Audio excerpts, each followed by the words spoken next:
Hello friends, अब आपके लिए एक न्यू टॉपिक लाया हूँ, नॉन एक्वास टाइट्रेशन। तो अब आपने देखा होगा कि हमने एसिड बेस टाइट्रेशन किया।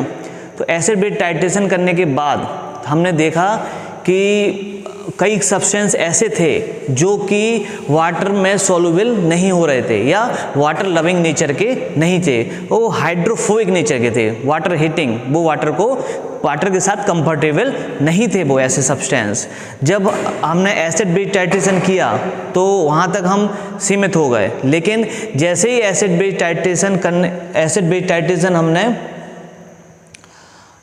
टाइट्रेशन हमने जहाँ तक था तो वहाँ तक तो कुछ ठीक था, लेकिन आपने सुना होगा आवश्यकता ही आविष्कार की जननी। मतलब जब हमें ऐसे कंपाउंड आए जो वाटर में सॉल्युबल ही नहीं हो रहे थे तो हम उसका एसिड बेस टाइट्रेशन से उसका कंसंट्रेशन पता नहीं कर पा रहे थे। इसलिए हमने एक न्यू टॉपिक या न्यू टाइट्रेशन का डिस्कवरी हुई जिसका नाम था नॉन एक्वास टाइट्रेशन। तो नॉन एक्वास टाइट्रेशन है क्या, इसको हम समझते हैं। तो नॉन एक्वास टाइट्रेशन देखिए क्या है। Non aqueous titration refer to a type of titration. Type of titration है in which the analyte substance is dissolved in a solvent which does not contain a water। अभी does not contain मतलब ऐसे solvent में हमें उसको dissolve करना है जो वाटर नहीं होगा और उसके अलावा कुछ भी होगा। तो नाम से ही हमारा क्लियर हो रहा है नॉन एक्वास टाइट्रेशन। नॉन मतलब नो, एक्वास मतलब वाटर। एक ऐसा हमें टाइट्रेशन करना है, नो मतलब नहीं और वाटर मतलब पानी। हमें उसका वाटर का यूज बिल्कुल भी टाइट्रेशन में नहीं करना है। होल प्रोसेस में जहाँ भी पूरी प्रोसेस चल रही है वहाँ पर वाटर का यूज नहीं होना चाहिए। ठीक है, वाटर का यूज होता कहाँ है, माइंड में आ रहा होगा वाटर का यूज होना कहाँ पर है, तो वो मैं आपको बताता हूँ। अब वाटर का यूज कहाँ होना है, जैसे कि हमें बोला गया कि आपको वन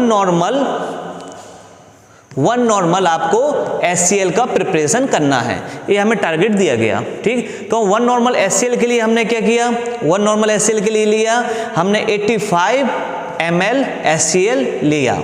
ठीक है, उसको आपने वॉल्यूमेट्रिक फ्लास्क में डाल दिया। फिर उसको आप क्या करोगे, ये आपका है वॉल्यूमेट्रिक फ्लास्क। ठीक है, तो यहाँ मार्क लगा रहता है एक। ठीक, वहां तक आपको वाटर से उसका क्या करना है, वॉल्यूम मेकअप करना है। मैं फिर से बताता हूं आपको, आपके पास है HCl, आपके पास है वाटर।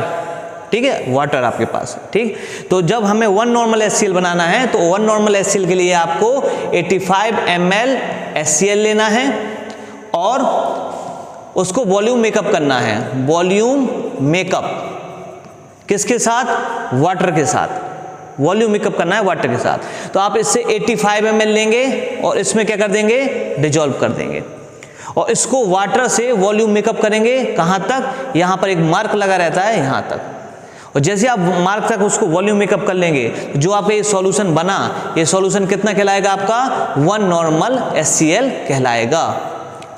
ठीक है, अब हमें एक ऐसा सब्सटेंस दिया गया जो हाइड्रोफोबिक नेचर का था।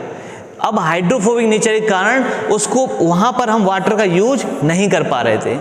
तो हम वाटर का यूज नहीं कर पाए थे तो हम क्या करेंगे, तो हम एनदर सॉल्वेंट को यूज करेंगे।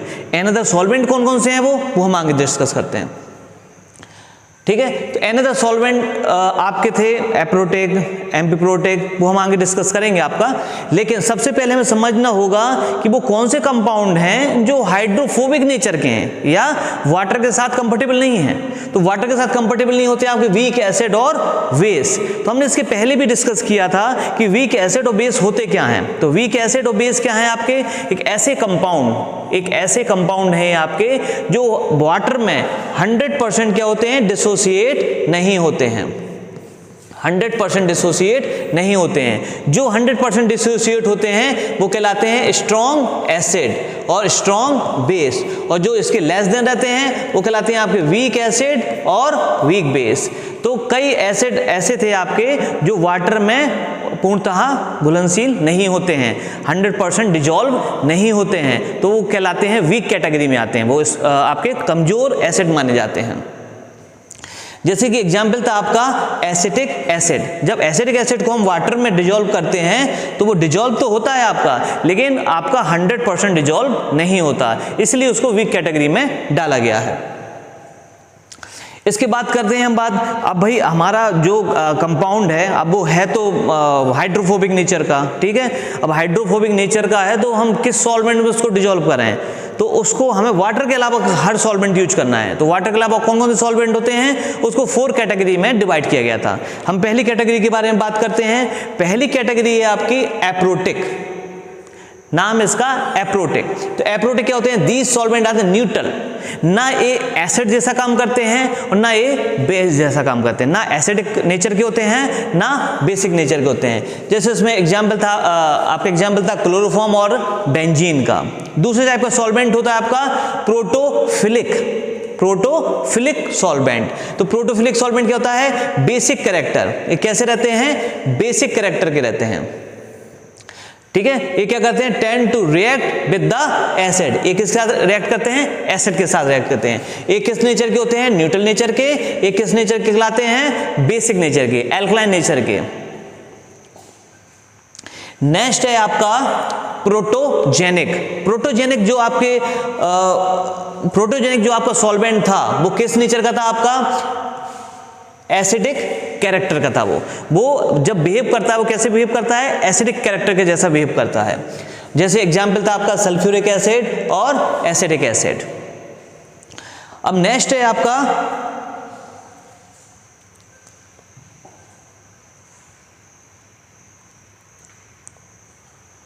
Amphi protic solvent. तो एम्पी प्रोटिक सॉल्वेंट क्या होता है आपका, जी solvent are protophilic as protogenic, दोनों जैसा काम करता है। ये एसिडिक भी काम करता है और बेस भी काम करता है। ये डिपेंड करता है आपके एनवायरनमेंट पर, उसको कैसा आपका नेचर एनवायरनमेंट दिया जा रहा है उस हिसाब से वो वर्क करता है। वो उसके पास एसिडिक प्रॉपर्टी भी होती है, उसके पास बेसिक प्रॉपर्टी भी होती है। इसका सबसे अच्छा एग्जाम्पल होता है एसिटिक एसिड एंड एल्कोहल।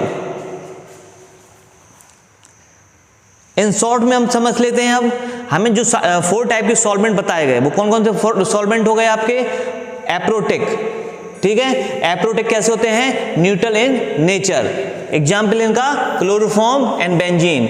आपका जो ड्रग दी जाएगी आपको, उसको आपको वाटर में डिजोल्व नहीं करना है, उसमें आप किसको डिजोल्व, किस में डिजोल्व करोगे, क्लोरोफॉर्म या बेंजीन में डिजोल्व करोगे, ठीक है। अब आपका एक ऐसा दूसरा सॉल्वेंट होगा आपका एम्पीप्रोटिक। तो एम्पीप्रोटिक कैसा होता है, एसिडिक भी होता है और बेस भी होता है। तो मतलब आपके पास जब हम ड्रग दे रहे हैं, आपको एक ऐसे ड्रग दे रहे हैं जो हाइड्रोफोबिक नेचर की है, तो आप किस में डिजोल्व करोगे, एसिडिक एसिड या एल्कोहल में डिजोल्व करोगे। नेक्स्ट है आपका प्रोटोजेनिक सॉल्वेंट। प्रोटोजेनिक का मतलब क्या हो गया आपका, प्रोटोजेनिक मतलब एसिडिक कैरेक्टर का है। वो जो सॉल्वेंट है आपका वो किस कैरेक्टर का है, एसिडिक कैरेक्टर का है। तो वो कौन सा है, सल्फ्यूरिक एसिड और एसिडिक एसिड। और प्रोटोफिलिक सॉल्वेंट, तो प्रोटोफिलिक जो सॉल्वेंट होंगे वो कैसे होंगे, आपके बेसिक कैरेक्टर के होंगे, जिसके एग्जाम्पल है आपका अमोनिया और पायरिडीन।